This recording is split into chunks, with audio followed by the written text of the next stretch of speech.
Let's go. We back. Episode 8 tonight, folks. Drug related.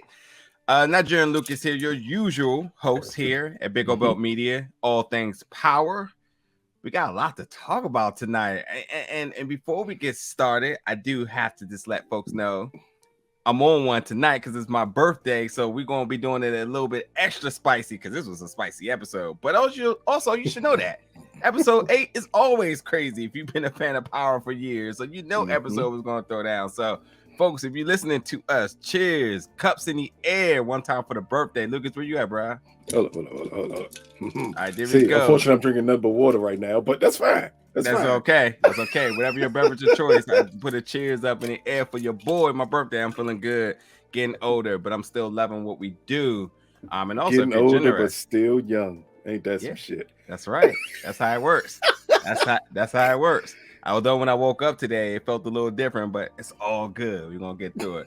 But folks, if you're feeling generous, definitely hit us up in the super chat. We definitely always appreciate donations. Keeps us going around here. Keeps the lights on.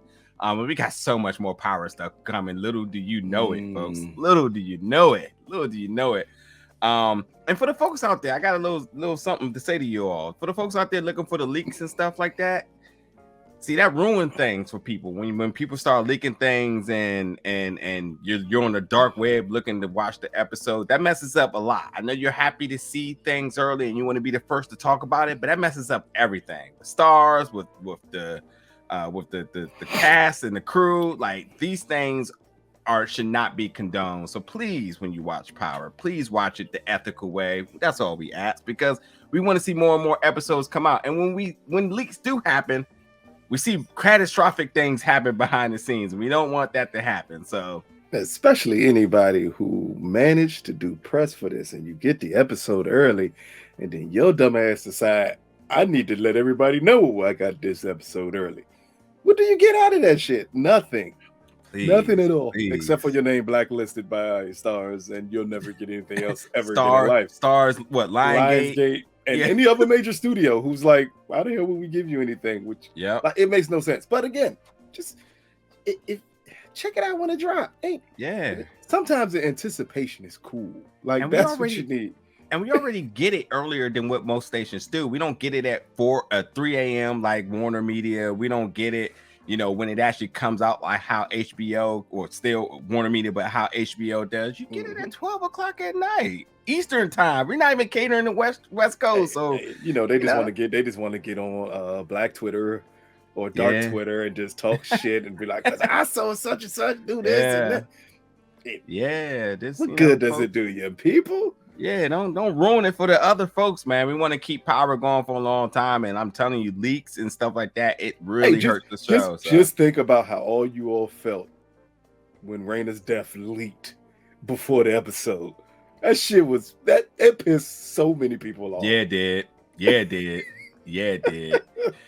But as I said, this is episode 8, and anybody that's been keeping up with Power for a long time, y'all know episode 8 is always big and always has the wildest things. And man, what a conclusion for the night. I can't even sit here and act like I'm sad, because rest in peace, Carrie Milgram. Good riddance, because I knew it was coming and I am happy for it. But and folks, who would have known she would have had thought toes? I knew her toenails was white. Thought toes. I knew it. Folks, let us know what your most craziest moment of tonight's episodes in the comments below. We want to know the moment of the episode that really jumped out to you, what was really shocking. Let us know in the comments below. But also, Lucas, for you, what was your big moment for the episode today? Oh, it was, come on, could we not? Everybody knows what the moment was of this episode. Okay, let's go. It was Monet and Lorenzo going to Coney Island. Bing bong. Man. As soon as they said that, I said bing bong. Exactly. They go to Coney Island. To Joe Biden. With the biggest, barring what everybody's going to see as the biggest moment of the show, clearly the end of it, to me, it was the whole setup that Tariq put in place. I like it. Following the news he got that, like, his dad has set everything in motion to take his sister away. Wow. Like that to me was, because you kind of knew the confrontation pertaining to Zeke, and I know some of y'all have finally, the age question is answered for you. Finally, it's answered for you. And everybody was right. But you knew that was coming. But it was just that whole setup of him telling him, like, yeah, your dad kind of set this up, sealed her adoption records, so you'll never be able to find her. That is nuts that happened. And then for him to formulate that plan, and for it to be the plan that dangerous that he had to bring so many people involved in, but for him to understand all the pieces that needed to be moved to do it. Everybody keep on saying, oh, he's going to be Ghost. That was definitely a St. Patrick move right there, to set that many pieces in play at one time and know that you're still going to get a positive outcome from it. Yeah, I love that. The biggest thing for me for Power is the things we don't see. So, like, I do like the movement, the placement and things that Tariq did. Kind of luring Carrie in to saying like this helps us, but also it was a complete trick bag and did nothing but her complete demise, which was very solid, because that, when you talk about him in comparison to his dad, that is very much Ghost. Ghost is definitely like I got you, and then you end up like literally shooting yourself in the foot, because she definitely thought it was all good and she ended up losing everything. And obviously, I think you named a lot of the big moments. The big moment for me was the spicy dinner, as I talked about earlier, being a spicy episode. Dinner got crazy. And Lucas, I gotta ask you really one quick question. With Diana cooking dinner all day, because that's what they said, what the hell were they eating? Because nobody knows. Because everything, it had no meat in it. I knew that much because Kane said it had no meat in it. What the fuck did she make? Did she make beans? What the fuck did you make, Joe? I loved it. How the fuck was you cooking all day? Yeah. So whatever she made, we know, the audience knows, she wasn't cooking all day. So that's why that shit was nasty. Because she threw that shit right in the pot after standing by Tariq in court. Yeah. Crazy episode. But folks, let us know your most craziest, wildest moment of tonight's episode. Let us know in the comments. And also let us know your rating of tonight's episode. What would you rate this episode out of 10? I would think this episode is a very solid 9. It was good. It was really good. I'm gonna go with 9 because it wasn't like the best episode, but it was damn good. Yeah. But let's and then you always expect these things episode 8, so like I'm thoroughly impressed. But let's get into tonight's episode. And tonight's episode starts off exactly where I did not think tonight's episode was gonna start, because I did say last week that I felt like this was going to be the continuation, kind of going into season 3. And that's right in the courtroom. We see Jenny coming in hot. I love her opening testimony. That was much needed. I'm not even going to repeat it, but she also talked about, she talked about social injustice, but like that was very important for her to do that, because if she didn't, I think the conversation we'll be having here now is that, well, I think the jury's clearly not going to go for anything she's saying because of just the social comments. And that kind of helps Tariq, and that kind of also helps the defense, because they can use the cards that if she hadn't said that, they would have used those things. So I thought that was good, because you didn't quite want the episode to go, you don't want the case scene to go that route. It is an easy route. It is a very consciously aware awareness route for us. So I'm glad that she addressed it in the way she did. So that took it off the board. You can't play that card because Jenny played it first. So that was that. And then we kind of went to Braden and Effie, and they're trying to find some product, because at the end of the day, everyone's looking for product. So we know that.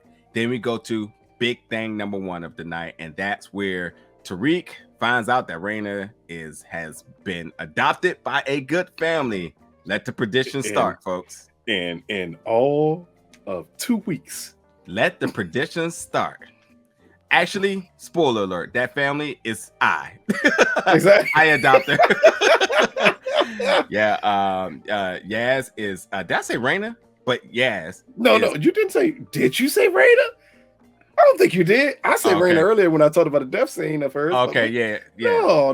Yeah, if I did, folks. I know y'all gonna be like, you said no. Yaz is safely here with me. All is good. Yaz's book is being loaded up right now, so just know that. But the big thing, like you said, is Ghost thinking 20 steps ahead, set the whole contingency plan because he knew his whole family would be gone. He knew Tasha was going to be on Queens. He knew Tariq was going to just be going to jail and set Yaz up with a whole severance package, and she is good to go. And hey, I don't care because at this point, I want Yaz booked by any means necessary. You know what? You know what really is funny here?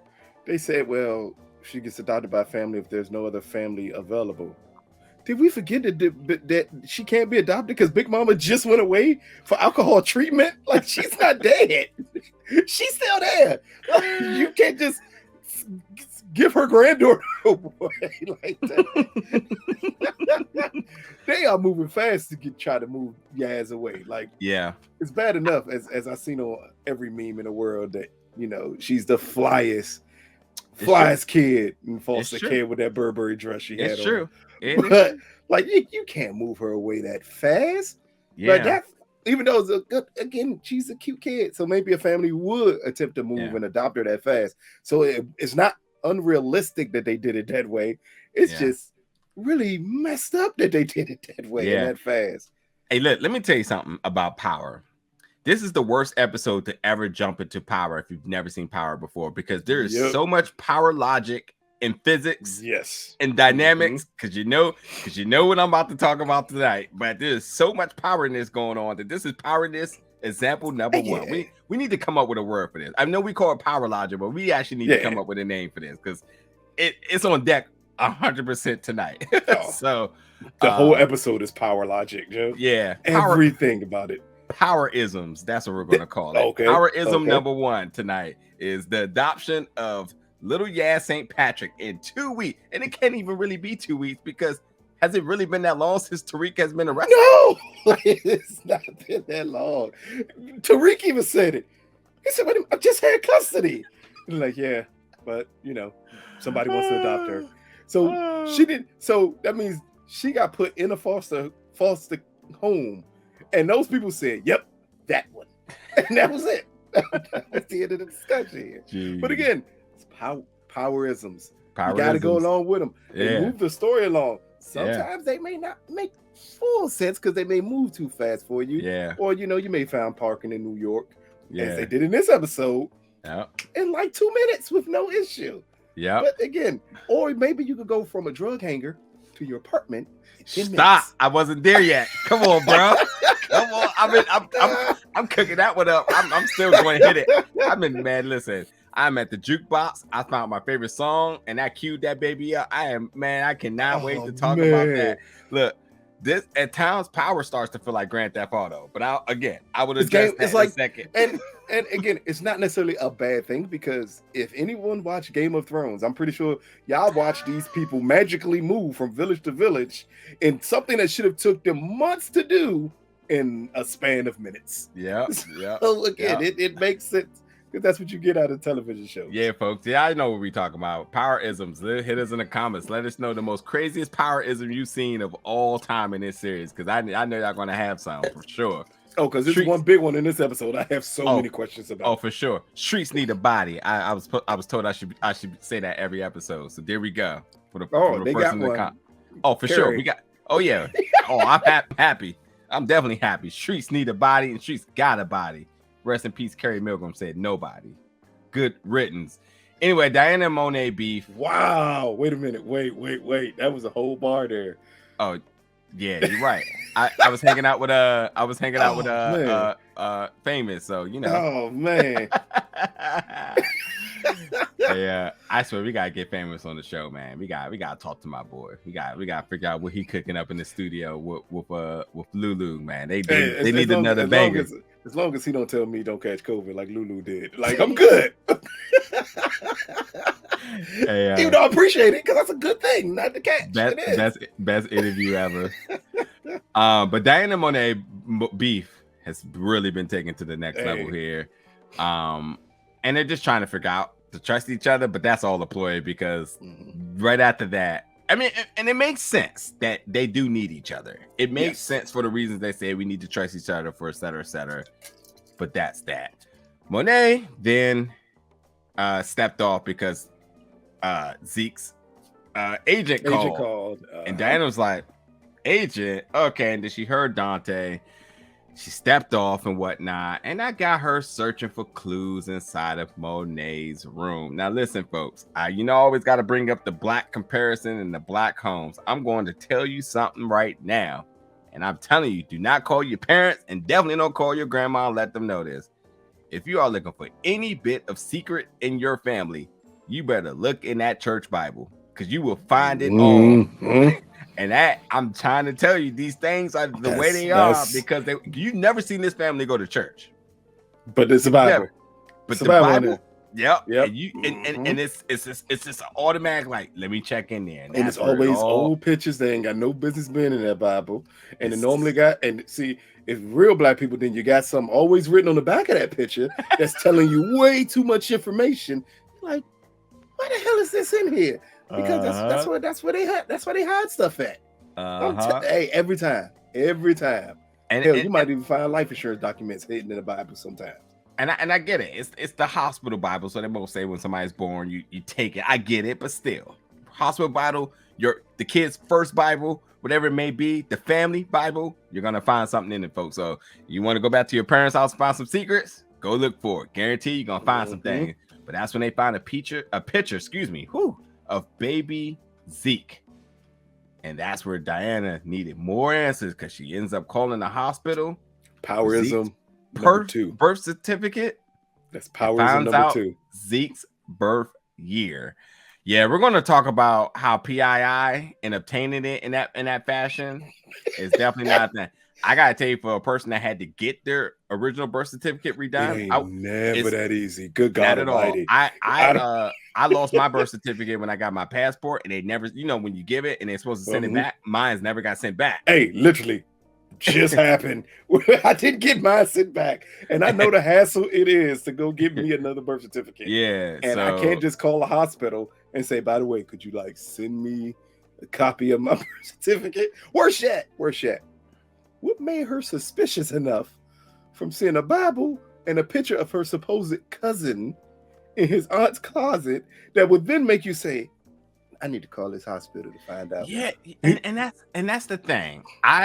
That's where and folks definitely jump in the comments on this one, because that's where I knew where the show wanted to go, but then I had to start thinking about the logic here. You saw the picture of baby Zeke, and you did see what hospital was at. I get it.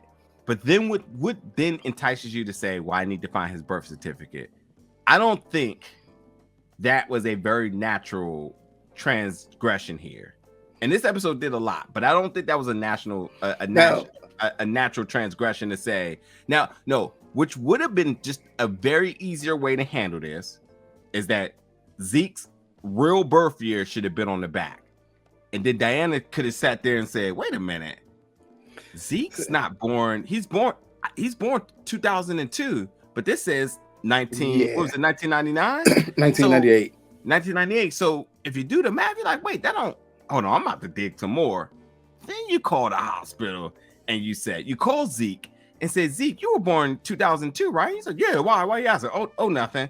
And then you say, let me call the hospital and then let me see. And that feels more. But beyond her calling to the hospital, her actually getting the birth certificate is powerism. So what proof did you have to show that they just going to randomly send you a birth certificate here? Here's a better question. How many hospitals still hold on to birth certificates? Come on, man. I got questions. But again, hey. Yeah, great way to move the story forward, because I know someone can even piece together that when Diana and Zeke was talking, Zeke mentioned Dante's name. Then already Monet talks to Dante. She hears Dante's name again, and she says, "Wait a minute, maybe it got hurt my mom if I can prove that Dante sees." No, that still wouldn't make much sense for her to go that route with it, because as much as it would hurt him, it would hurt Zeke. Yeah. So that would make sense. But again. Yeah. Hey, let's just get beyond that. It happened. It was a good way to end. When will Zeke find out who his real parents are? Agree. And I think that's an important thing here, because obviously we can nitpick and talk about the things. And I think that I love that in Courtney Kipp's last stream that she talked about We get logic. We get that, like we get the realism in the world, but we also are telling the show, so there's going to be theatrical parts to it, and we have to put out these type of like what's the word I'm looking for? Entertainment. Yeah, you got to put it in there, because if you didn't, I mean, if it wasn't for that, how would you explain Zeke not knowing his age? Yeah, because I'm sorry, to go to college to qualify for the NCAA, they're gonna take your word for you being 19. That means you would have had to have a fake birth certificate created. You have to have so many fake documents created, because once you get into the draft process, they are going to dig so far into your life to make sure this isn't the case. Yeah, so you just go with it. It's power. Go with it. Right. No, but I'll say this too. I mean, the real question is, we have to find out, is why did Monet feel like it was important to hide his age? And does Zeke's who he would feel is his mother, guardian, his legal guardian, which is what, his aunt or something? I don't know. We're going to find out. The person down south that was taking care of him. I'd be curious to know how much she knows about this. But folks, I say, like, this little thing that they did, it works, because we've seen kids and athletes have fake birth certificates in order to play sports. Baseball and soccer are some of the hottest sports where people are, but not normally from this country. Yeah, not at all. Yeah, not you're normally born from another country, because it's hard to authenticate it. Here, it's weird. He has the same name, so all somebody had to do was type in Ezekiel Cross. Hey, where we born at? North Carolina? They say, actually, that would have been a way more realistic way of her finding out, because that's all you would have had to put in. It literally would have pulled it up to you, like, no, he was born this year. Like, it's just something you go along with because it helps the drama of the story. Again, you don't need it to be 100% realistic. If that was the case, well, how could Tariq sell so many drugs so fast? Okay, like, there you go. But on the same process too, Monet goes to do some digging, and she finds out that, well, there's some condoms up in Diana's drawer. So you know that's all about. And hey, man, that's gotta hurt, because she knows exactly who it is. The one thing she said, this was inevitable. It's all making for dinner to be one interesting night. But we'll get there in a second. So the question I had here now this is when we get in the room with Jenny and Lauren. And I kept saying, where is her parents at? And where's going to be in there involved?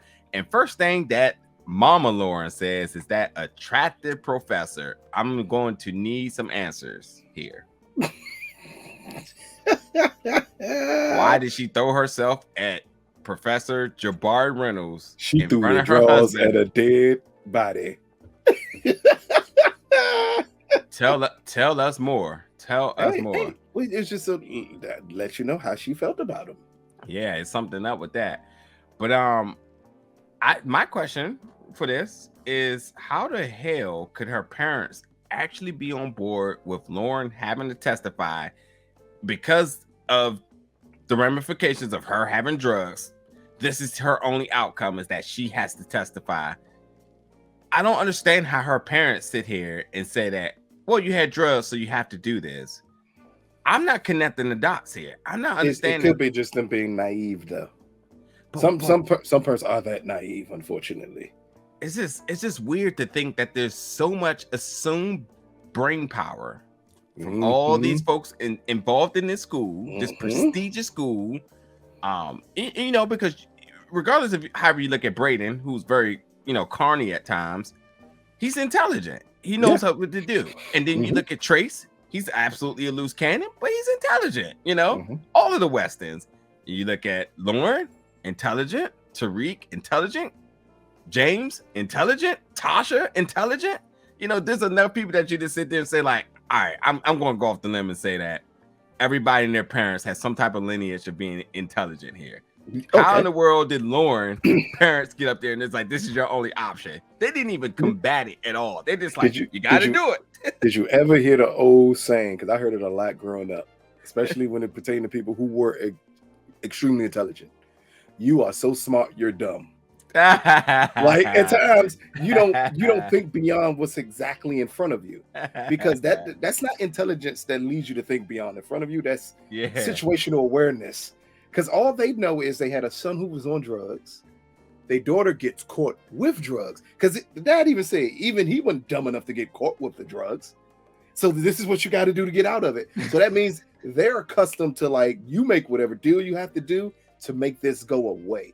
Not necessarily saying, wait a minute, we could probably prove those are not her drugs in there. We have her friends who know that those are not her drugs in there. So we could just fight all of this and get this completely thrown out. Or guess what? Just a little drug charge. What are you going to do to her? You know how many kids around here? They're in college. Like, it's not that big of a deal.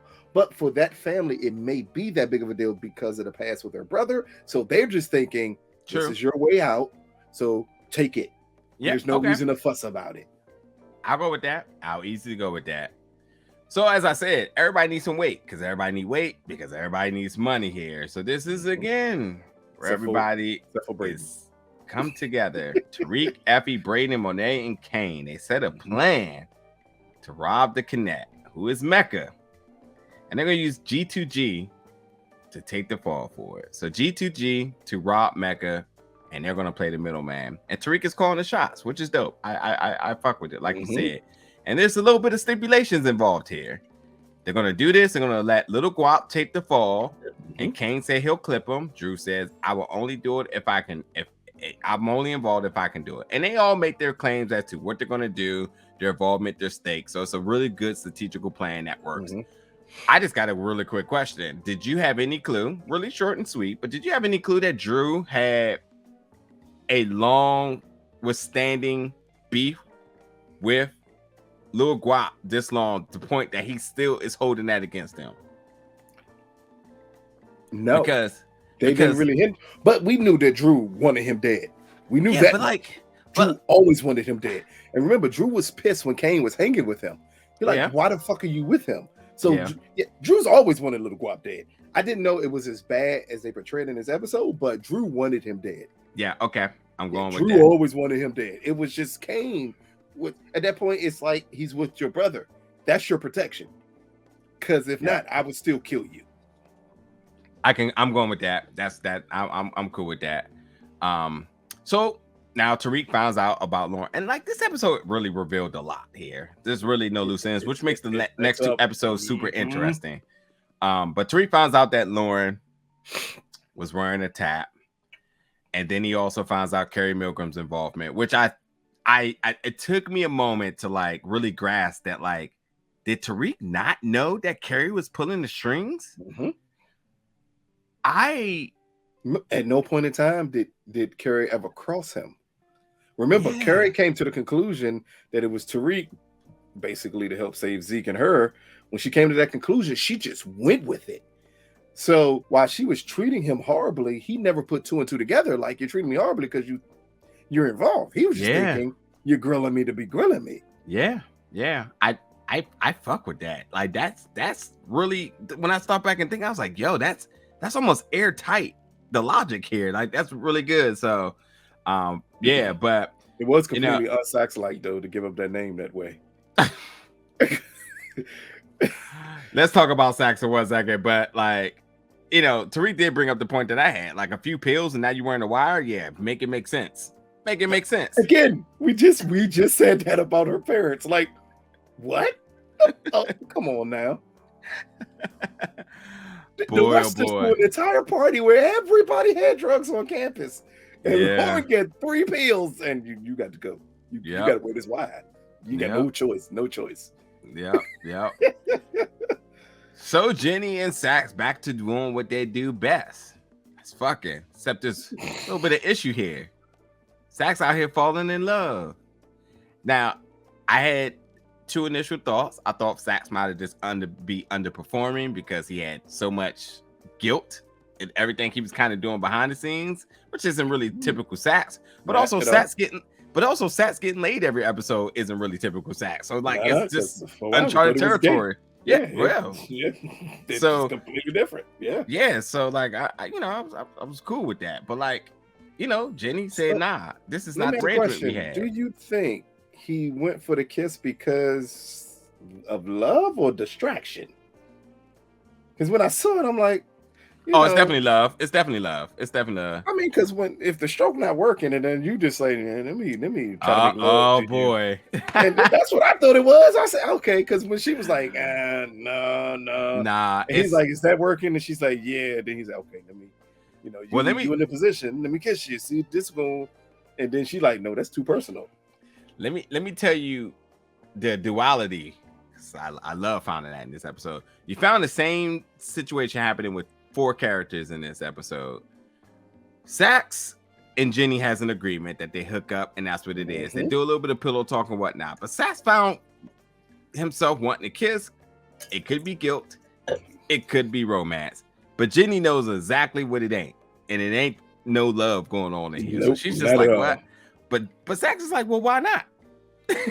But do you remember Tariq and Effie at the end of the episode had that situation where he was like, I thought you weren't trying to catch feelings. She said, well, it's too late. Too late. Yeah. So they in love. So, it's one of those type of things where just Saxe didn't, Saxe is going to Saxe out. He going he going to end up in the same mud. So I got to say again, Shane Johnson's one of my favorites. Saxe is one of my favorite characters. The live with Courtney was really dope. Check it out. It is posted on our channel as well if you didn't catch it on Instagram.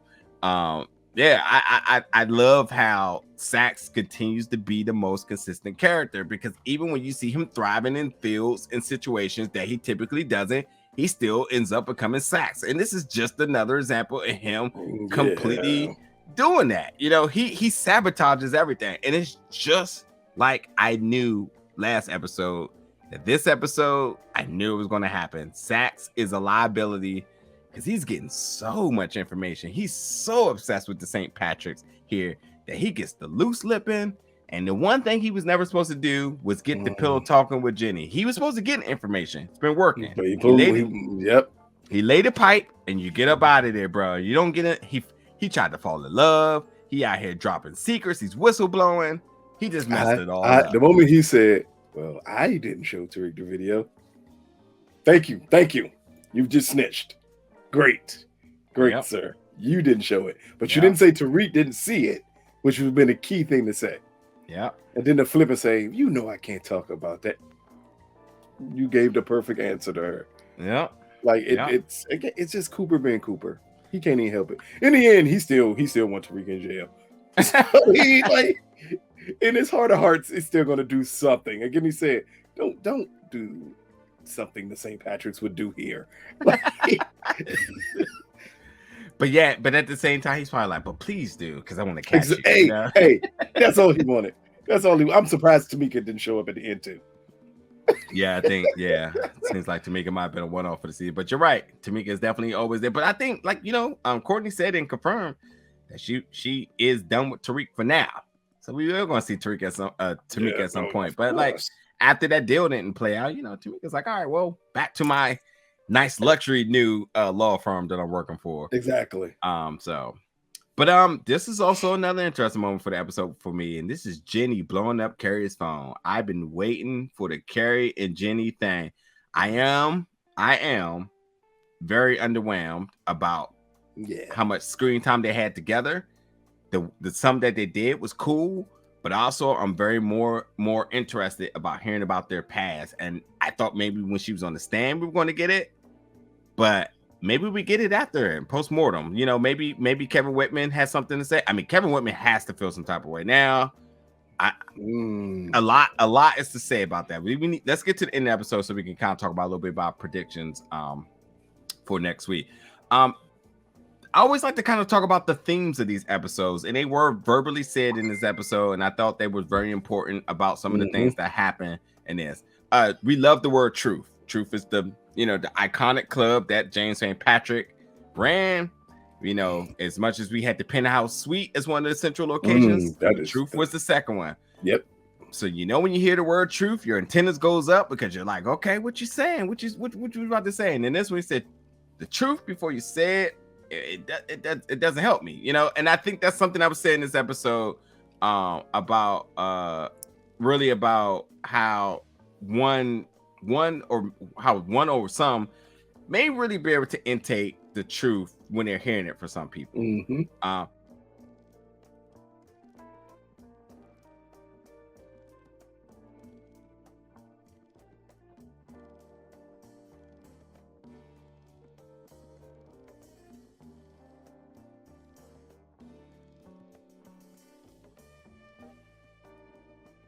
And then obviously the other thing is what Carrie said about how she would not harm one of her students for personal gain here. And Davis ripped her for it. That was one of the best scenes. I tell you what, though. I tell you what. I thought it was it sounded like a code of ethics for Stansfield. And it seems like none of the students, none of the teachers have to abide by it, because Jabari also is victim to this as well too. And the reason why I say this is a code of ethic for the student, because she didn't freestyle that, because when she got on trial, when she was being questioned, cross-examined, and he started to ask her about Stansfield policies, she's just reading and reading and reading and reading, and the line came up again. I was like, oh, okay, so this seems to be something that is written in paper here. I think it's because he set her up perfectly too. Oh, for sure. Tariq set her up perfect. Yeah. No, but I mean the questioning by David set her for up sure, because he threw in something she wasn't expecting him. Like, to start off by saying you had sex with the lead investigator. Okay. You had sex with this person. The moment he said, and you had sex with me, I told you that fucked her head up, because I told you she thought there's no way he would ever admit to that. Yeah. And when he does, it makes it seem like, are you going against me because you hate my client? You know, are you doing this to avoid prosecution yourself? Oh, by the way, you're also having sex with someone else who people thought committed these murders. Like, so everything revolves around you at this point. Yep. The full person, like I said. But you know, the court scene was important. I mean, obviously we got more people aware that Tariq was the source material. Diane's in court, you know, showing love, something that Lauren would never do, even beforehand, but whatever. As you said, we found out that the fourth person was Davis. But like you said, I was kind of rocking with Carrie on Stan. She was virtually honest. She was doing her thing. You know what's crazy? She was honest because she thought it was going to help her until that question came about and she got put in the trick bag. And then that's when she was like, oh. And that's what makes a really good court case. That's when the lawyers get their monies, when they get there and they get people like that. And this is the best we've seen Davis in court, man. This is the most convincing that he deserves a Bentley truck. Like, this is him really doing what he's supposed to do. I mean, well, he deserves a Bentley truck because he's clearly overcharging drug dealers for every bit of business he does. Yeah, that's true. That's true. Yeah. But yeah, it's, you know, it's a lot to be said there. But anyway, let's go to the whole robbing of the penthouse and of the hangar, the G2G, folks. All right, folks. This is something we've been talking about for 8 episodes. Where the hell did these G2G soldiers come from? We literally have never. The G2G was done. Hey, where did these soldiers come from? Didn't their whole organization get killed in the first season? I am so confused where he get all these other soldiers from. And then again in the first episode of this season, because Meckham's like, yo's your boys, got him out of there again. And I'm just trying to figure out who the fuck is running with Little Guap at this point. No, I don't want to die. Like, everyone who's around you dies. Like, I'm not doing that. Where did this man get soldiers from? I'm just confused, bro. He getting them jobs from Amazon or something. I don't know. Gotta be some prime ass niggas. Exactly. Gotta be. Oh man. But you know, that whole carload of folks, Braden, Little Guap, Effie, and Drew, that's a weird carload. I was like, what the hell is this going on here? And where the hell did Braden get this minivan from? Because his mama got way too much money to be having a minivan. Like, I tell you what, though, it was very telling, very metaphoric of Drew being behind Lil Guap. You know, they always talk about keep your enemies close. A lot of people also say that, a lot of folks, especially in the game, in the game, always say they don't let people sit behind them because of stuff like this. Exactly. Not niggas I don't trust. Yeah, No. that was very telling, and I gotta think that's got to be like 50 fingerprints on that one. So like I can almost promise you Drew wasn't originally sitting behind him. I could almost bet you he was like on the opposite side. It's like, nah, it has to be this way. But yeah, this scene got crazy. We seen the hanger get shot up by these Amazon Prime Lil Guap G2G folks.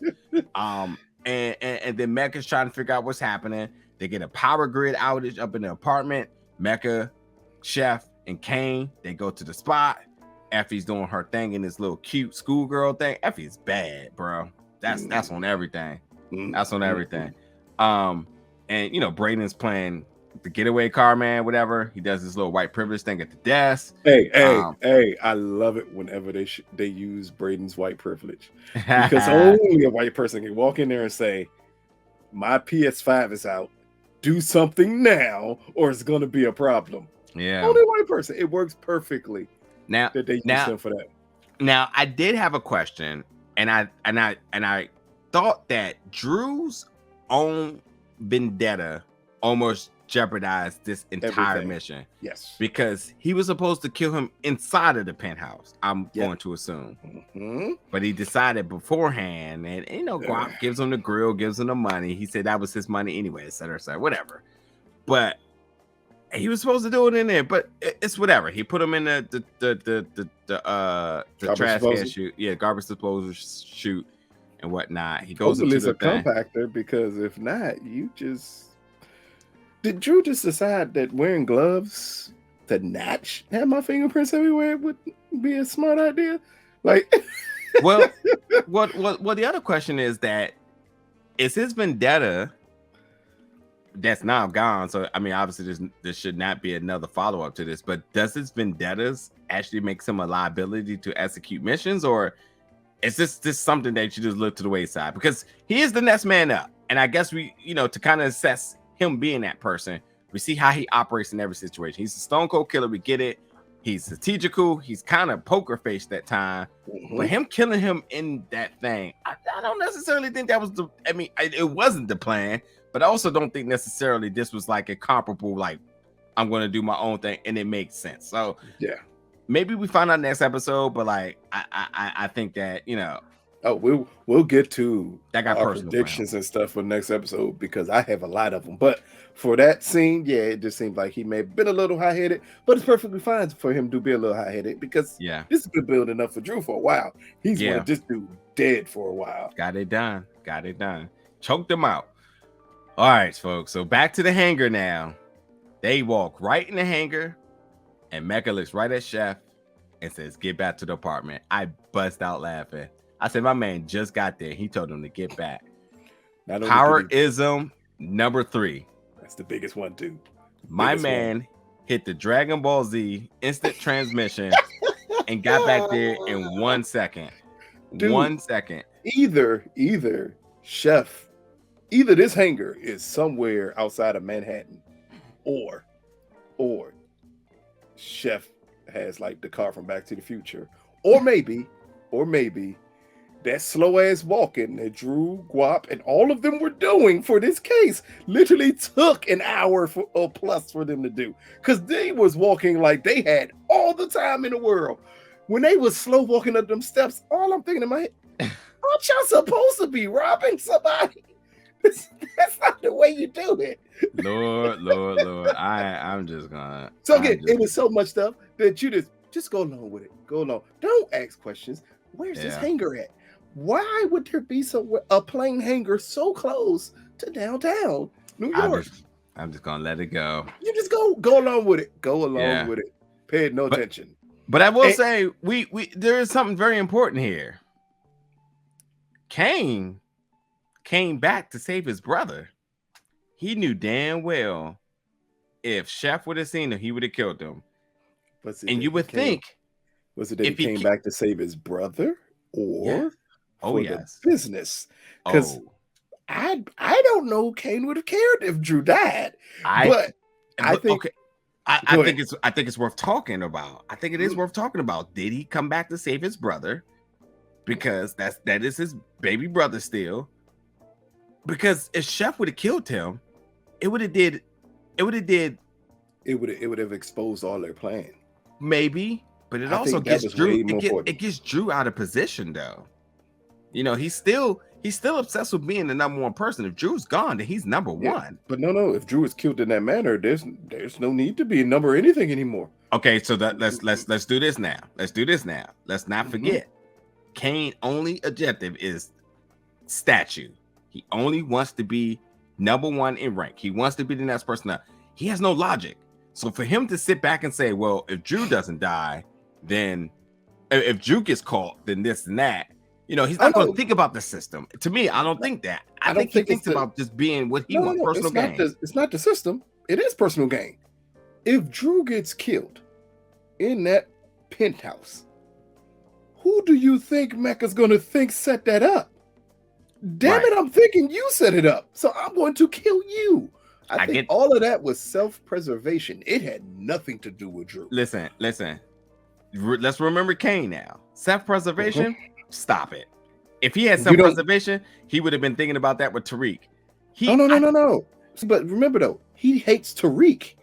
Like, take away the hate aspect of it at all. Do you not feel like he doesn't hate Drew? No. What I'm saying is that if Drew gets caught, they all go down.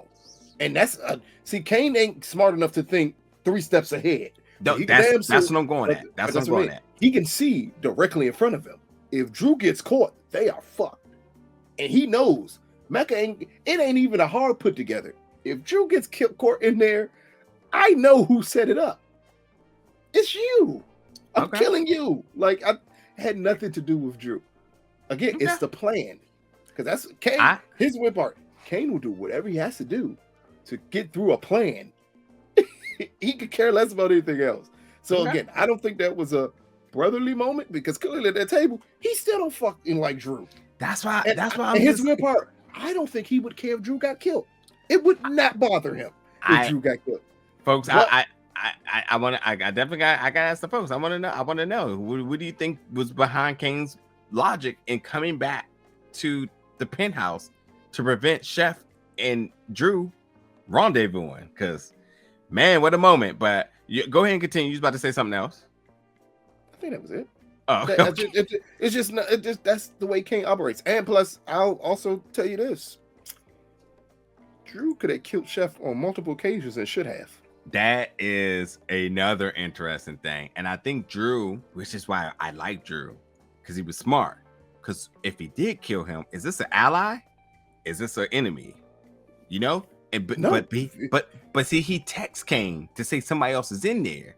And I think because he didn't know. And I think that's smart to sit back and say, like, I don't know what to do with this guy. Is he the connect?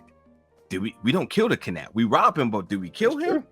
You know? And I think Drew it's night and day between Drew and Kane. It's just night and day. And that's why that scene was amazing to me. Besides the teleportation that's going on, conveniently happened to happen in order for this all to happen. I think it just spoke a lot about those characters. It's something else too. We'll talk about it when we talk about predictions of last episode. Let's get through it. Let's get to the dinner table. Or is it something to important first before the dinner table? Yeah, I think the only thing I was going to bring up real quick was the ring that Drew got, then Tariq got, and now that Davis ends up with. Now that Davis has, and I think that we have to try to figure out. I mean, obviously, everyone knows that this ring is a big thing. It's a big deal. It's a lot of money. It's easily recognizable. Davis has it. Monet is definitely going. Monet won't even know because she never had it. Okay, so I'm not even going to sit here and theorize it. We'll get to that in a second. But the ring is in play, and it is going to pay dividends at some point. It went from Tariq, and then it's changed to Davis for money in order to keep his finances going. But that's the thing. But Drew knows the ring. Effie knows the ring. It's Mecca's ring. And now to Tariq to Davis. So we'll see how this all plays out. Because now we know Mecca, amongst everything, is going to know who the hell robbed me. And he's going to be looking for clues. So look, keep in mind though, he already said who the inside man was. True, but he's still going to be looking for that ring. He's still going to be looking for a ring. That was Nene's ring. See, but the problem is, we'll again, we'll get to the dinner table, then we'll quickly talk about that because that plays a big part in something that I believe already. Let's get into the spicy New Orleans style dinner for the night. Tariq. Maybe was that what Diana made? Red beans and rice? Might be. But yeah, things got crazy. I mean, first off, Lorenzo said, what the fuck 1,000 times, and he did not break poker face. Dude could be killing it in Vegas right now with the lack of emotion that he showed. And he was just like, so there's that. But Diana gets to spilling the tea. Kane gets to spilling the tea. I mean, shit was crazy for the night. I'll start with you, man. What's your big thing to take away from this dinner? Because shit got crazy. Diana can't be trusted. Ooh, I wouldn't tell her ass a secret for nothing. Because she was real quick. The first thing she said, Kane stole a product from us. It's like, bitch, why are you telling me that secret? Because I don't like your food. Like, that was the first thing she said. And it didn't give the reaction I thought it would have got out Lorenzo. I mean, this was the first. This was the first, like, is that true? Did you swindle your way to get into position? And big question. I loved Kane in this scene because he must have said, fuck yeah, I did. Like, he played it like, gee, like, you damn right I did. Like, and? Yeah. Yep. You didn't want to let me in, so I made my way. Hey, I'll make a way out of no way. Yeah, it happened. Yep. Now Kane reveals about Drew and Everett, and then Zeke. I didn't even know Zeke was at the table. Zeke was like, "You tried to kill my teammate." Oh, I was like, "Oh boy." And then the whole Dante and Zeke thing, and no, you got from first. It was Monet talking about Diana fucking Tariq. That's right. I knew he was gonna fuck him. And Lorenzo was like, "I'm so disappointed in you." Come on, Diana. You're better than that. You're better. Yep. And then there was, I'm not the only one sleeping with people who I ain't supposed to sleep with. Jesus Christ. With Dante. And then, she going off, and then all of a sudden they come out as Zeke say, Auntie, that's not your auntie. We get the final reveal. The reveal we have been waiting for is to find out how would Zeke respond when you found out that Monet was his mother, Dante was his father, and his age. As we find out, you weren't born in 2002. You was born in 1998. Mm-hmm. And that's where everybody who's been talking about these goddamn ages for 8 episodes, everybody was right. We literally said on this show, it would not make sense for Zeke to be 23 and to be in college as a draft pick. The ages wouldn't match up. So then we find out he was lied to the whole time about his age. Yeah, he's the oldest. Not Kane says so. I'm not the oldest. That shit threw me for a loop.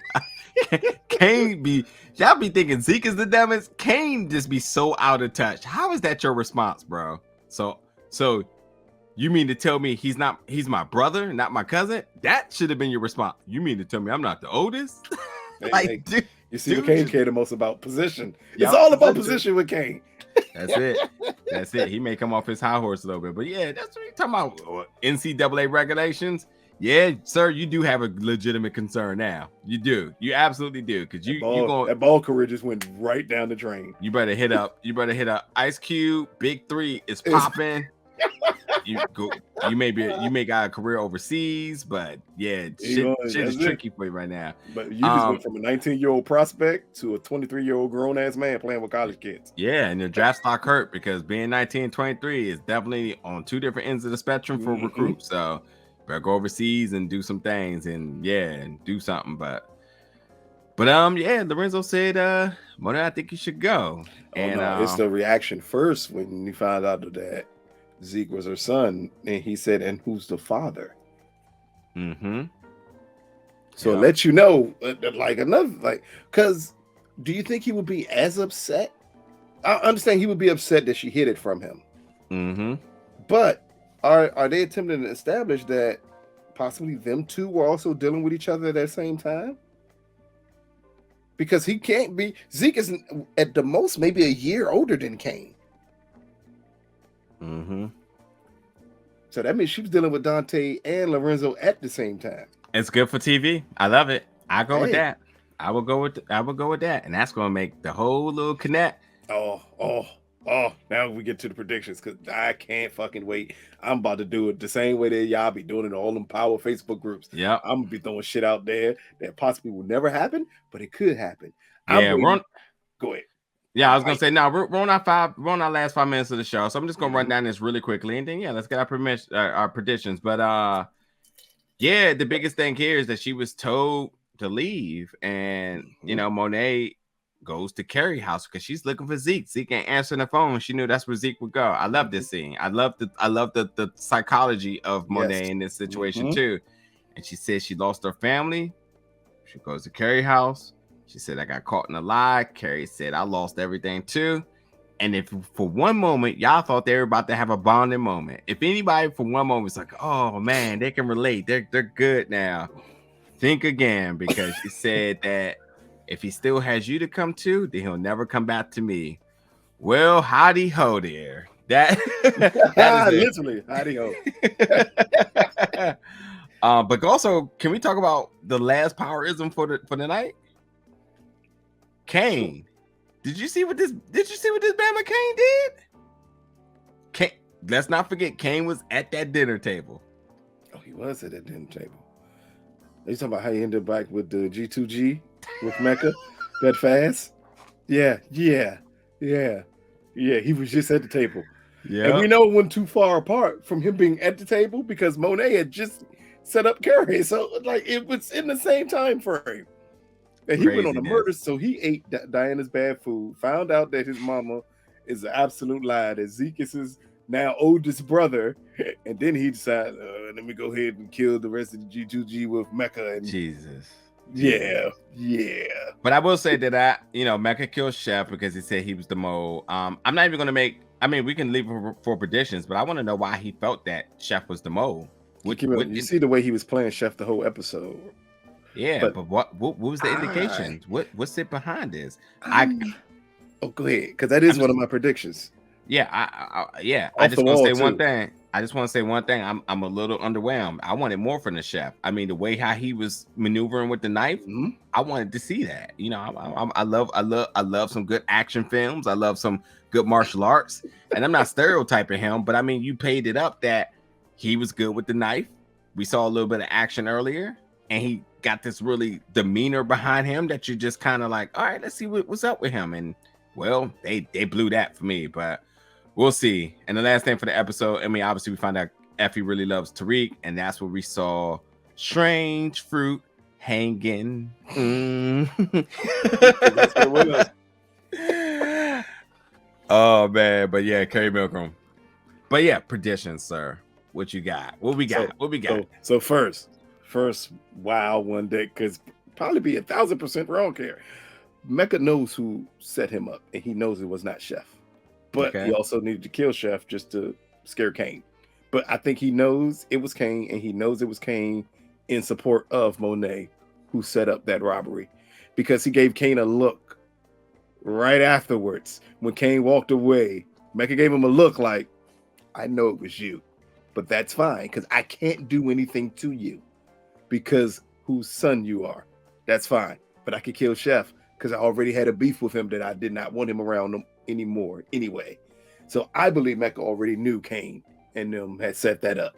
I don't think he's slow enough not to see the writing on the wall, especially, dude, you put G2G in it. Guess who's still connected to G2G? You. Ooh. Like, how would I not understand that? You're connected to them. Now, all of a sudden, they're going behind your back to pull this off? Down to you saying when a power go out, it just reminds me of a move they pulled. Come on, man. I'm not stupid. Yeah. But I kind of figured you did this in support of Monet because I cut Monet out by giving Lorenzo everything. So I believe Mecca knew that was a setup. The other thing I can't wait for is when Monet and Mecca are together and Lorenzo shows up to realize that that's Zeke's father. I think that's going to happen either in the next episode or the last episode. And I'm almost sure the next episode. because that's her next call. Is going to eventually be to Dante. Yeah. He didn't pick up when Dante already wants to give her the world.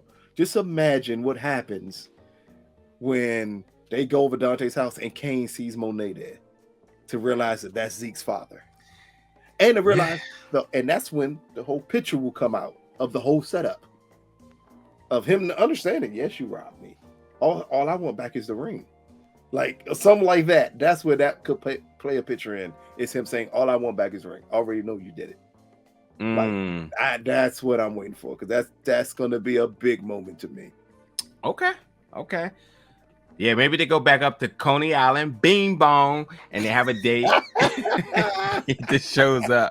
But listen, as far as Mrs.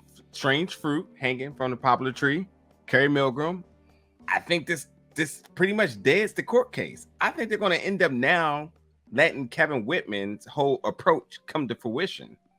All his whole assertion about her being the victim, I think this is going to all eventually leads back to her for whatever ways, for whatever ways he has, and for whatever reason that he's going to pin it on. I think they're going to just drop this court situation, and it just end up being her.